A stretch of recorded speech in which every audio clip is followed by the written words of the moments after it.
Hello everyone, welcome to my world with a brand new vlog. I hope you are all doing great and fine. So আজকের vlogটা অন্য ভিডিওগুলো থেকে অন্যরকম আর একদম আলাদা।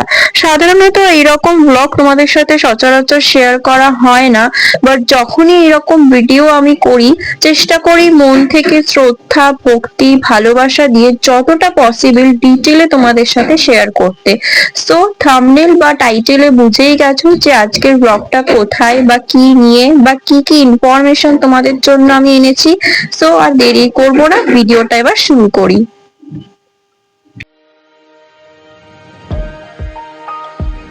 প্রতিদিন যার কাছে এত মানুষের ভিড় হয়, প্রতিদিন এত মানুষ নিজেদের মনস্কামনা, ভক্তি ও বিশ্বাস নিয়ে একটু শান্তি বা ফল লাভের আশায় যার কাছে আসে, তিনি হলেন আমাদের সকলের মা, দেবী শ্যামসুন্দরী বা শ্যামা সুন্দরী।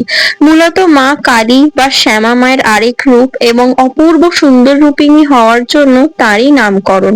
নর্থ ক্যালকাটার রামা স্ট্রিট পোস্ট অফিস সংলগ্ন ডক্টর কার্তিক বোস স্ট্রিটে যার এখন পার্মানেন্ট বাসস্থান। বাকি লোকেশনটা ডিটেলে ডেসক্রিপশন বা ক্যাপশনে আছে, তোমরা প্লিজ চেক করে নিও। এই ব্লগে তোমাদের আমি বলবো মা শ্যামসুন্দরীর মাহাত্ম্য কথা।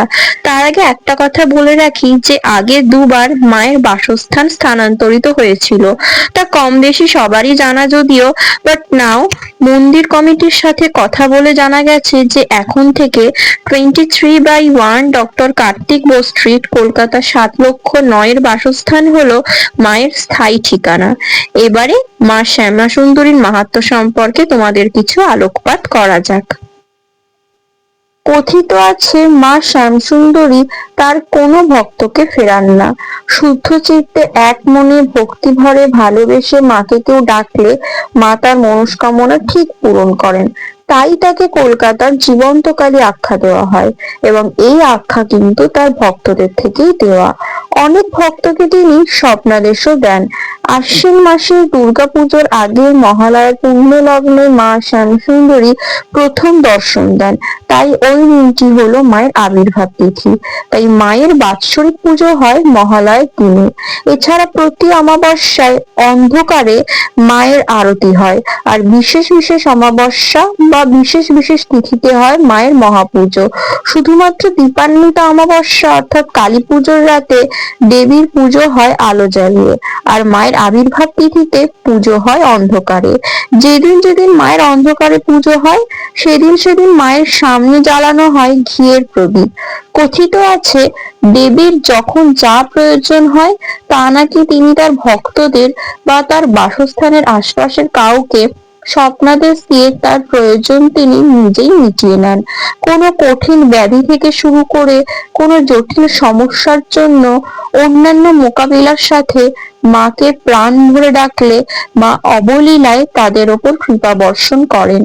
কথায় বলে যে কোনো ঠাকুর নাকি না ডাকলে তাদের থানে যাওয়া পসিবল কোনোভাবে হয় না।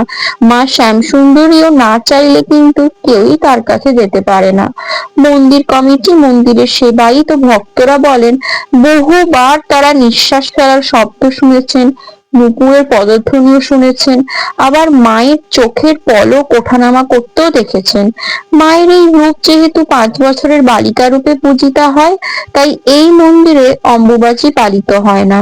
কেন মা এখানে 5 বছরের বালিকা তা তোমরা নেক্সট ভিডিও বা নেক্সট পার্টে জানতে পেরে যাবে। এই মন্দিরে কোনো কিছু বলি দেওয়ার কোনো রীতি নেই। মন্দিরের বেদিতে উপবেষ্টিতা মা শ্যামসুন্দরী, তার ডান পাশে থাকেন জগন্নাথ দেব, বলরাম দেব ও সুভদ্রা দেবী। এরা হলেন মায়ের পাহারাদার। আর তার পাশের ঘরেই থাকেন প্রকাণ্ড ভৈরব অর্থাৎ মহাদেব। দুবেলা ভোগ রান্না হয় যা বিনামূল্যে বিতরণ করা হয় ভক্তদেরকে। কথিত আছে মা নাকি একদা স্বপ্নে বলেন যে ভিক্ষে করে হলেও তার সন্তান ও ভক্তদের যেন খেতে দেওয়া হয়, তাই তার আদেশেই মন্দিরে আগত কোনো ভক্তরা অভুক্ত থাকেন না। যেহেতু মা অপূর্ব সুন্দর রূপিণী, তাই প্রায় প্রতিদিনই মাকে পরানো হয় ফুলের গয়না, আর বস্ত্র পরিবর্তন তো রোজের নিয়ম। গায়ে অন্যান্য অলংকারও থাকে। প্রথম দেখাতেই মনে হয় মা যেন গাল ভরা হাসি নিয়ে ভক্তদের দিকে তাকিয়ে আছেন।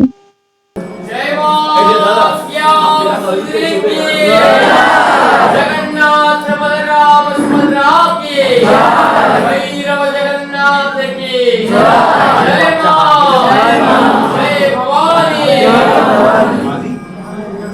বলে এটা যে মা না ডাকলে বা মা না চাইলে তো আসা যায় না। আবার কেউ যদি মন থেকে সত্যি মানে ভক্তি ভরে এক মনে এক চিত্তে মাকে ডাকে, তাহলে মা তার ডাক একদম ফেরাবেন না। মা কাউকে খালি হাতে ফেরান না।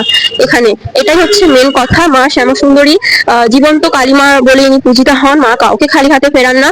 তোমরা শুধু কিচ্ছু না, তোমাদের শুধু মন থেকে চাইতে হবে, একাগ্র চিত্তে তোমাদের মাকে ডাকতে হবে। আর এখানে এসে শুধু যদি তোমাদের সঙ্গে কিছু নাও থাকে, একাগ্র চিত্তে এক মনে ভক্তি ভরে মাকে ডাকতে হবে মা বলে। এবং কমেন্টে সবাই একবার করে অন্তত বলে যেও জয় মা শ্যামাসুন্দরী। সবাই ভালো থেকো, সুস্থ থেকো। মায়ের কাছে এটাই প্রার্থনা, এটাই চাওয়ার, সবাই যেন সুস্থ থাকে, ভালো থাকে, শান্তিতে থাকে এবং একসাথে থাকে। আমি তো দর্শন করেই এসেছি, তোমাদেরও একবার সামনে থেকে কাছ থেকে দর্শন করিয়ে দিলাম। আমি জানি না আমার এই ভিডিওটা পৃথিবীর কোথা থেকে কারা কারা দেখছো, কিন্তু এটুকুই বলবো যে যেখান থেকেই দেখো না কেন, যারাই দেখো না কেন, সেখানে বসে বা সেখানে থেকেই তোমরা মায়ের নাম করে মন থেকে প্রার্থনা করো। দেখো মা ঠিক তোমাদের ডাকে সাড়া দেবেন। শুধু মা শ্যামাসুন্দরী বলে নয়, জানো তো, যে কোনো প্রান্ত থেকে যে কোনো ঠাকুর বা দেবতা বা দেবীকে তোমরা যদি এক মনে ডাকো না, তাহলে সেই ঠাকুর তোমাদের ডাকে সাড়া দিতে বাধ্য। আর সে যদি হয় আমাদের কলকাতার জীবন্ত মা কালী। এবং আরও অনেক কিছু তোমাদের জানানোর আছে, বলার আছে, সেটার জন্য তোমাদের ওয়েট করতে হবে আমার নেক্সট পার্টটার জন্য। খুব শিগগিরই তোমাদের সঙ্গে আরও অনেক কিছু শেয়ার করব, আরও অনেক তথ্য তোমাদের দেব। So stay tuned and stay connected.